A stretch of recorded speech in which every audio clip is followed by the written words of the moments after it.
Assalamualaikum warahmatullahi wabarakatuh. Nama saya R.A. Alkerunisa dari S1A Manajemen.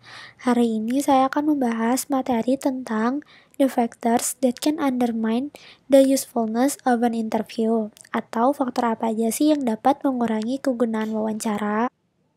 Jika kita melihat sekilas pada perusahaan manapun yang telah memperoleh keberhasilan di bidang bisnis apapun dan mencari alasan atas keberhasilan tersebut, kita dapat melihat banyak faktornya.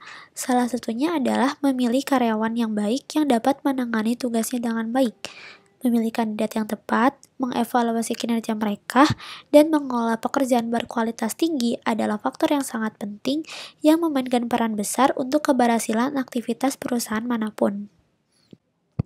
Memilih karyawan merupakan proses manajemen yang sangat penting yang membutuhkan tanggung jawab dan profesionalisme. Nah, tanpa mengetahui cara mewawancarai, Anda tidak dapat melakukan pekerjaan tersebut. Berikut merupakan faktor-faktor yang dapat mengurangi kegunaan wawancara. Yang pertama itu ada first impression atau kesan pertama. Seorang periset memperkirakan bahwa dalam 85% kasus, pewawancara telah mengambil keputusan sebelum wawancara dimulai berdasarkan formulir aplikasi dan penampilan pribadi pelamar tersebut. Jadi, kesan pertama sangatlah merusak apabila informasi pelamar tersebut negatif. Dalam studi lain, pewawancara yang telah menerima surat referensi yang tidak terlalu bagus mengenai pelamar telah memberikan pelamar tersebut nilai yang lebih rendah untuk kesuksesan di masa lalu dan lebih menuduh mereka bertanggung jawab secara pribadi atas kegagalan di masa lalu.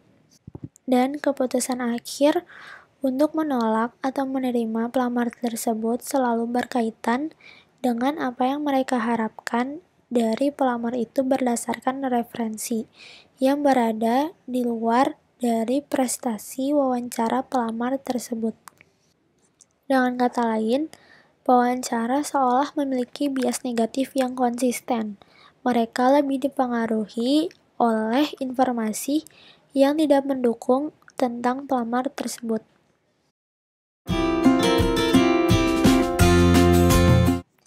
Selanjutnya itu ada misunderstanding the job atau salah memahami pekerjaan.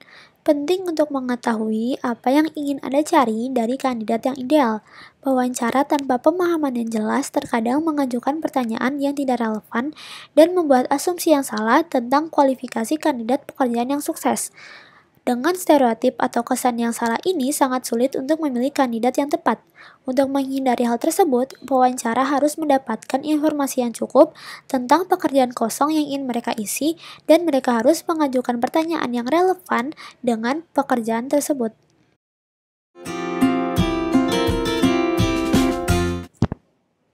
Selanjutnya itu ada candidate order error, yaitu kesalahan penilaian oleh pewawancara yang disebabkan oleh mewawancarai satu atau lebih kandidat yang sangat bagus atau sangat buruk tepat sebelum mewawancarai yang bersangkutan. Untuk menghindari kesalahan ini, pewawancara sebaiknya mengambil istirahat sejenak setelah mewawancarai beberapa kandidat. Selanjutnya itu ada non-verbal behavior atau perilaku non-verbal. Ini adalah faktor yang sangat penting selama wawancara, baik untuk kandidat maupun pewawancara. Perilaku non-verbal juga sama pentingnya dengan perilaku verbal. Studi psikologi menegaskan bahwa perilaku non-verbal dapat memberitahu kita banyak hal tentang sifat dan karakter seseorang. Kandidat dapat terpengaruh oleh bahasa tubuh pewawancara seperti ekspresi wajah, kontak mata, dan reaksi psikis. Jika para kandidat mulai melihat perilaku nonverbal negatif pewawancara, maka mereka tidak dapat menyesuaikan jawaban mereka. Perilaku nonverbal kandidat juga berdampak pada penilaiannya, karena pewawancara menyimpulkan kepribadian orang yang diwawancarai dari cara dia bertindak dalam wawancara. Contohnya itu, kontak mata minimal, energi rendah, suara rendah, dan kecepatan bicara.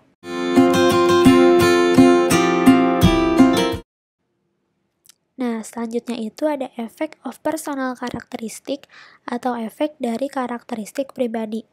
Pewawancara harus waspada untuk tidak membiarkan jenis kelamin dan daya tarik memainkan peran penting. Terkadang pewawancara mengandalkan daya tarik untuk membuat penilaian tentang kesesuaian mereka. Pewawancara biasanya dipengaruhi oleh daya tarik, jenis kelamin, dan ras yang dimiliki oleh para kandidat.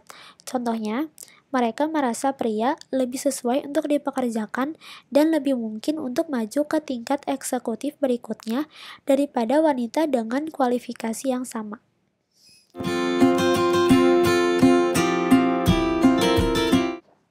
Nah, selanjutnya itu ada interviewer behavior atau perilaku pewawancara. Perilaku pewawancara juga memiliki efek. Beberapa pewawancara secara tidak sengaja mengirimkan telegram jawaban yang diharapkan, seperti anggukan atau senyuman, atau pewawancara cenderung bertindak lebih positif terhadap seseorang.